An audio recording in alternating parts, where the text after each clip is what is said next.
Now, our keynote speaker is with us, Dr. Razaul Mustafa.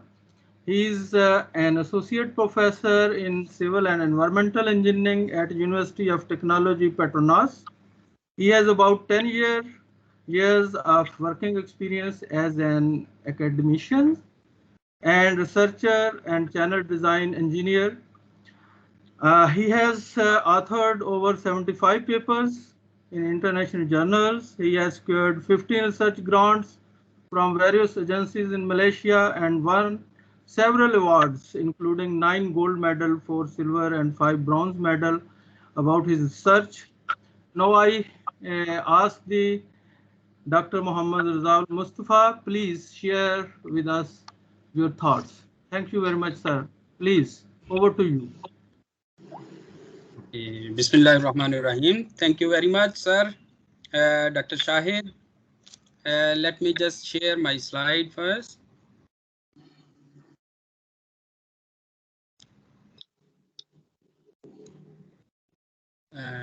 Yes.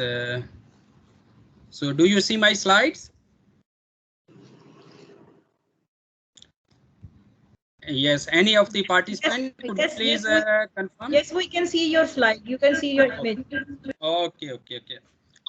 So Bismillahirrahmanirrahim. Assalamu alaikum and very good afternoon in Pakistan. Here in Malaysia, we already have near to evening. I already prayed Asr, I think around 1 hour ago. So today I am going to present one of the little section of my PhD student. He already graduated last year, Dr. Abdul Qadir Tawfiq. He is an assistant professor in one of the university in Nigeria. So today I just would like to share a little component of his research which he conducted here at UTP. So before I start today's session, I just want to thank University of Engineering and Technology, particularly the Center of Excellence and Water Resource Engineering, for giving me the opportunity to present this talk.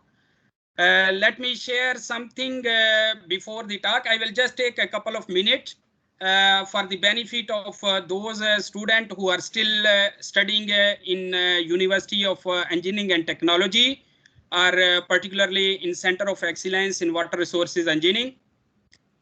Basically, I'm the graduate from this institute, UET Lahore. So after I did my master's in Water of Center of Excellence in Water Resources Engineering, then I came to Malaysia for my PhD study, and after that I joined as a lecturer here in Malaysia.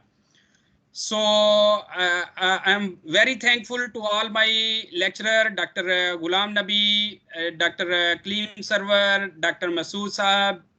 So all of them, they are very nice, and I had a very good learning experience from them.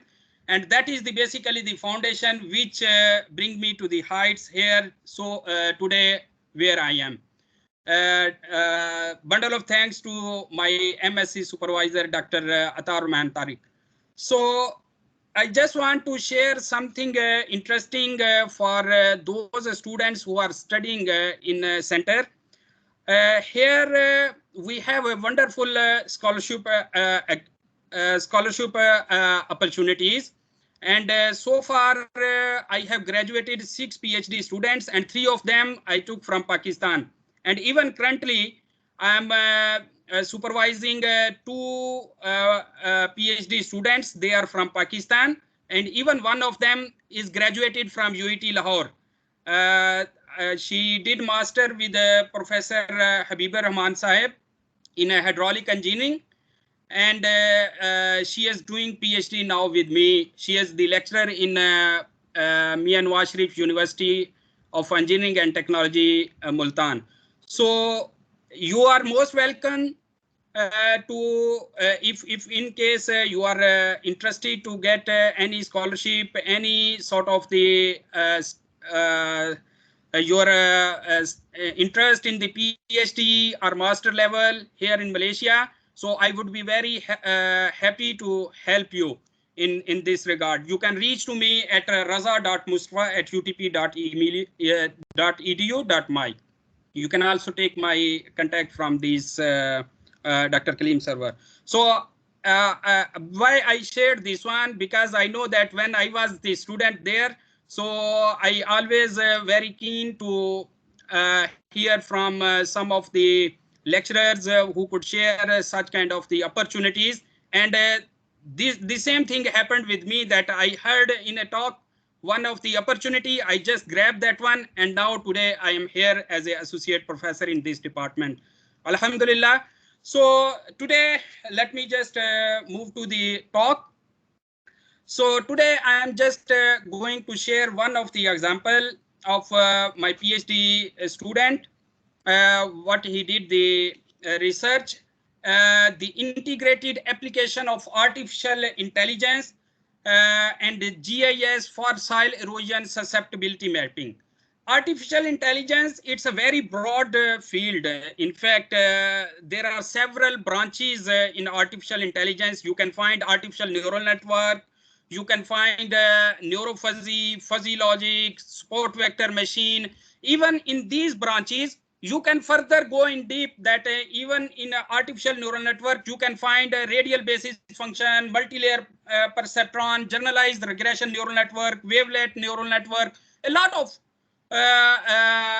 type of these neural networks. Even if you go further deep, you can find a lot of training algorithms, multi-layer perceptron, radial basis function, scale conjugate gradient, a variety of the techniques in artificial intelligence. And several these type of techniques have been already applied for the soil erosion susceptibility mapping. But here today, I am just going to share with you one of the example of a support vector machine, where we used 4 different kernel functions to train the support vector machine, and then we developed the soil erosion susceptibility maps.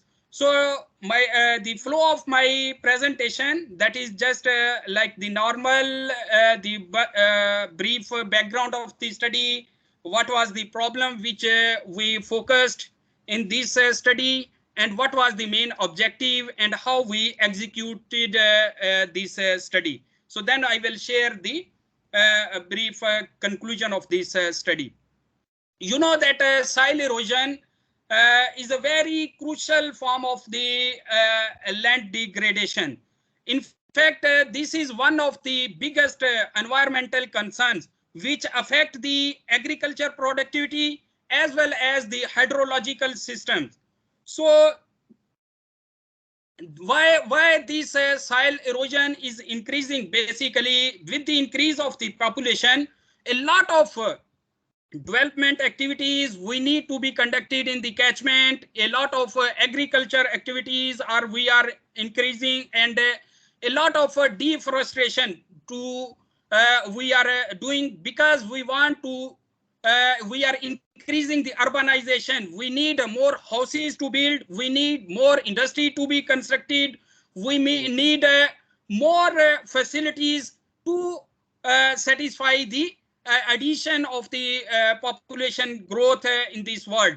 So these activities, they generate a lot of sediments from the watershed or from the catchment. So the effect and the impacts of these soil erosion, it could be on-site or off-site. For example, in the on-site, it can degrade the land. You can see here the example here in the picture, that a lot of land is degraded, and even this kind of the land, it may be barren, and later on may not be useful for a different sort of the purposes, even for the construction or maybe for the agriculture productivity. So these are the some of the on-site impact we observe from the soil erosion losses. So the another impact, it could be on the water quality. Here in Malaysia, our major source of the water supply for the domestic use, for the industry, or for the irrigation is from the surface water.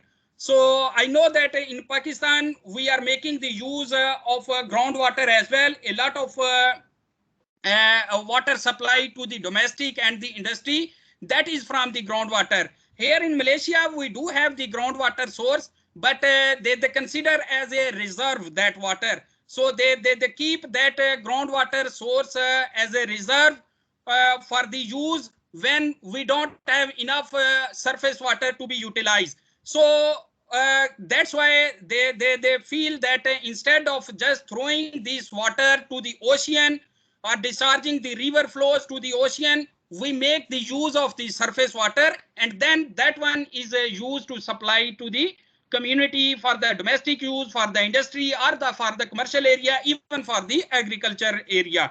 So the increase of these sediments in the river, definitely it's deteriorating the water quality. So ultimately, for the treatment purpose, we need to spend more expense. So that means this soil erosion, it's also somehow making the impact on the economy of a country. And whenever the country need to develop or construct different water treatment plants, so a lot of procedure or the processes that need to be conducted just to purify that water.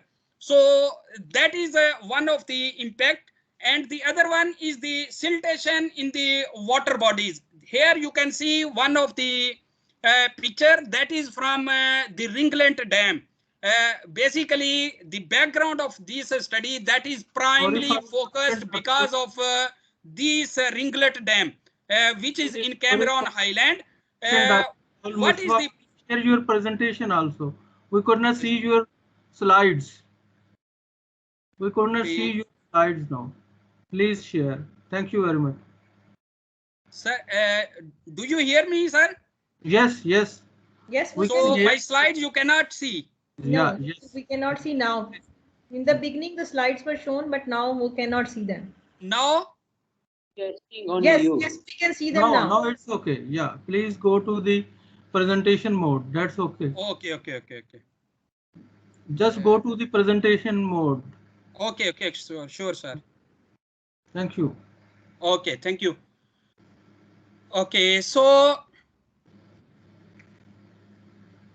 there are some severe impact on the water quality as well as on the water bodies. So basically, the background of this study that is primarily focused on this Ringlet Dam.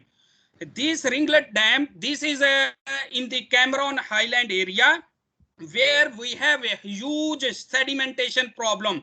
That sediments are basically generated from the Cameron Highland watershed. So Cameron Highland, that is basically one of the very beautiful city in Malaysia, in the state of Pahang, and that is one of the very biggest tourism place in Malaysia. And we are observing a lot of tourists around the world who are visiting throughout the year to this Cameron Highland the area. So there a lot of agriculture activity and a lot of development activities are ongoing, which ultimately create a lot of the soil erosion in the catchment area. So that ultimately flows towards the river, and it's depositing in the different storage structure. Like here you can see the Ringlet Dam. This Ringlet Dam, when it was created, it was designed that 25,000 cubic meter per year of the sediments would be depositing here. So at that time, the designed life for this dam was 80 years. So now, after 35 years, about 34% of the capacity already have been depleted. That means the remaining life of this dam is only 10 years now. So in other words, you can say that what was the designed sediments at that time at the predicted and designed that how much will be the annual sediment load. Now currently since then it has been reached to 6 times from that design. So you can imagine that how much is the increase of the soil erosion from the catchment. So that definitely impacting a lot of impact on the overall production capacity of this dam as well.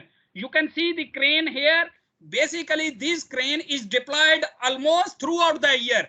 So that means we are spending a lot of money just excavating that silt from that reservoir. Even though we are doing that siltation, still the life of this dam is decreasing so fast.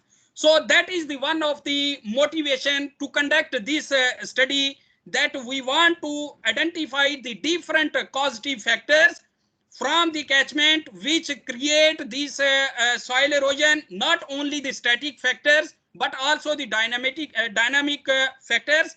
And then we also want to predict that what will be the scenario in future due to these kind of activities, and what is the possible solution for this sort of the problem. Basically today I'm just going to share with you the modeling part of this soil erosion susceptibility. We have conducted a later research after this to develop the solution for this soil erosion problem, that we can stop it at the origin, at the point source. So we are developing that geotextile. So maybe some other time I may share that the development of that geotextile as well. So today it will be mainly focusing on the development of these soil erosion, soil susceptibility mapping.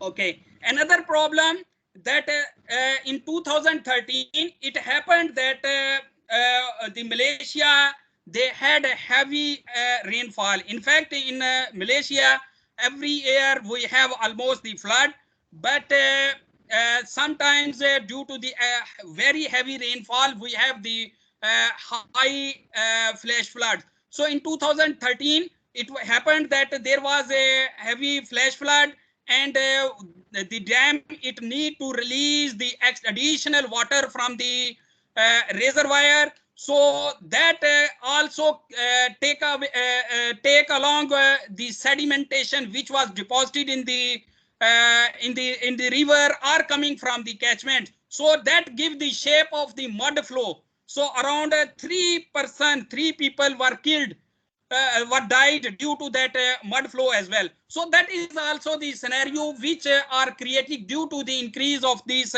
soil erosion.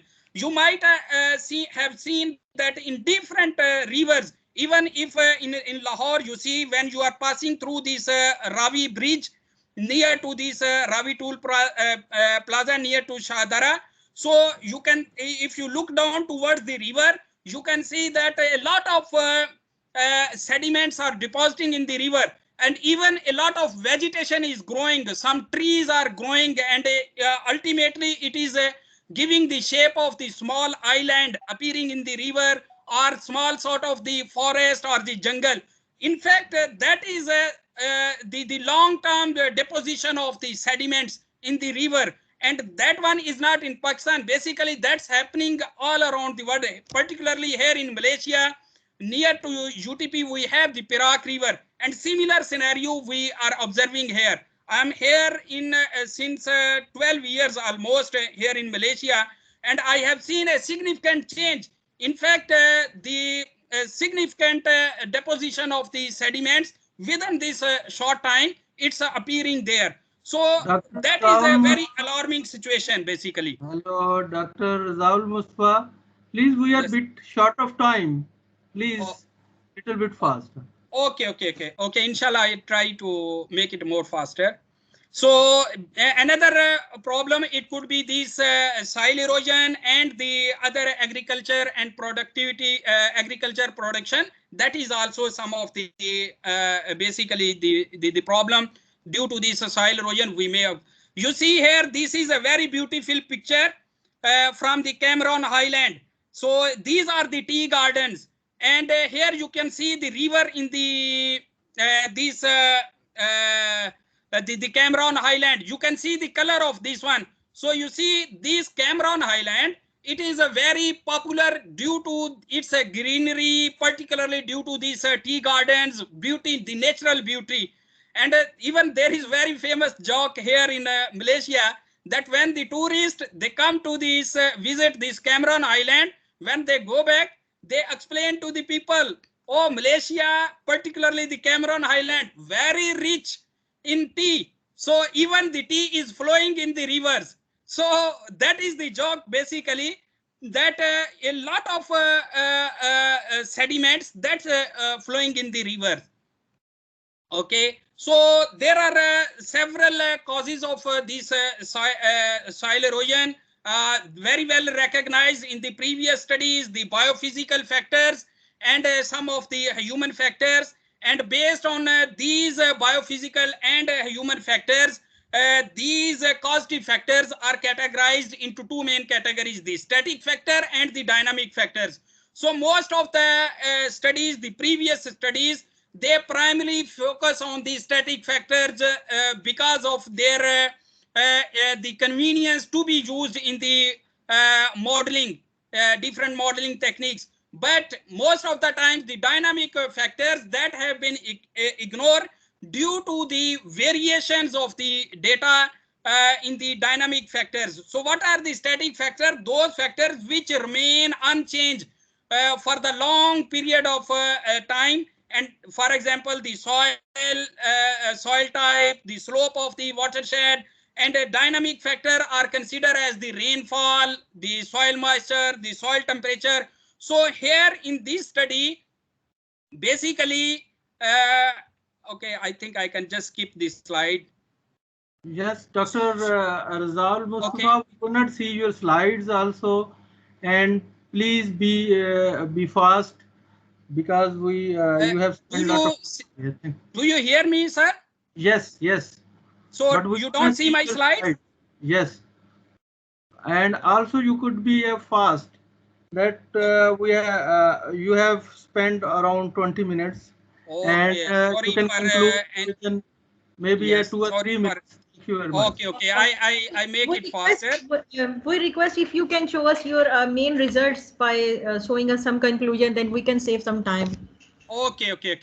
Thank you. Thank you very much. Okay, so basically, do you see my slides now? Yes. Yes, we can see now. Okay, so basically there are a lot of these software computing techniques has been used, and so far the sport vector machine particularly, it has been not explored yet for these soil erosion susceptibility mapping. So let me just show you some of the results. Okay, so I think the problem already have well defined when I show the picture. So the major objective of this study was to evaluate and investigate the role of the static and the dynamic factors, and to predict the geospatial distribution of the soil erosion, and to develop the susceptibility mapping for the Cameron Highland using the sport vector machine. So this is the general framework how we use initially the soil erosion inventory map that we developed in a different study.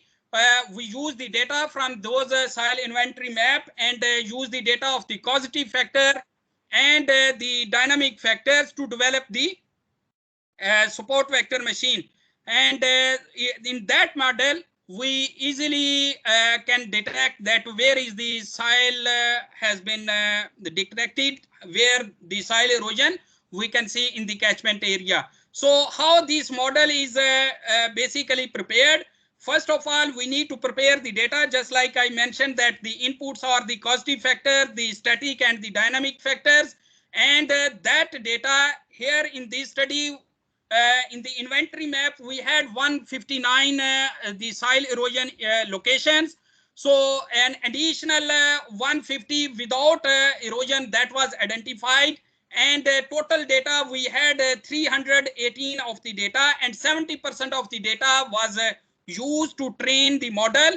So in the training stage, basically we give both input and the target values to the data. So to the model, to train the model first using the different algorithm. Just like I mentioned that we have used 4 different kernel function: linear, radial basis function, sigmoid, and polynomial functions. So based on that training, then we give the input to the model only, and it predict the soil erosion susceptibility in the catchment. So that is what we have done here. So you can see here all these picture here, all these points. It shows different training data sets and the testing points. So basically, the green color is the training data points, and the red color are the testing data point which has been predicted. So here the drainage density, the land surface length slope factor, and this K, the erodibility factor. So these the variations of these factors you can see across the catchment of this Cameron Highland. So here you can see the variation of the different factors. All these are the causative factors, like the alignment density, the erosivity factor, and NDVI, and the land surface temperature. So you can see here basically even the development activities are here more, because do you see the red area here in the where you see the less the NDVI factor, so that means the less vegetation. So a lot of the activities, the development activities are being done here. So that's why here you see more the erodibility points are indicated there. So this one is indicating the soil moisture index. So in terms of the overall result, I think I can just show some results here. So overall result, it shows that it has the predicted very well all these the true positive value rate, and the false value positive value rate is very low. So this meaning that the prediction is very close to 1. So that indicate. Dr. Reza, sorry to interrupt you. We have seen your results. It is indicating the best, you can say, the ROC is even showing your best efficiency of your model. So thank you very much. We are very sorry, but we have to continue for the other presenter. Okay, let me conclude this one. Yes. Please conclude. Okay, let me just conclude this one. So basically, as a conclusion, okay, these are the results you can see. So as a conclusion, basically, it was identified that the polynomial support vector machine kernel function that performed the best among all the 4 functions, and it has been identified among the best the prediction model among all the 4 kernel functions. So on completion of this study, I would like to acknowledge the UTP for the funding, and the Department of Irrigation Drainage Malaysia for providing the data. Thank you very much. And sorry for any delay in the presentation. Yeah. No problem. Thank you very much, Dr. Razaul Mustafa, for your nice presentation about the emerging technologies and its application in civil engineering, and about more particularly in water source engineering. Thank you very much.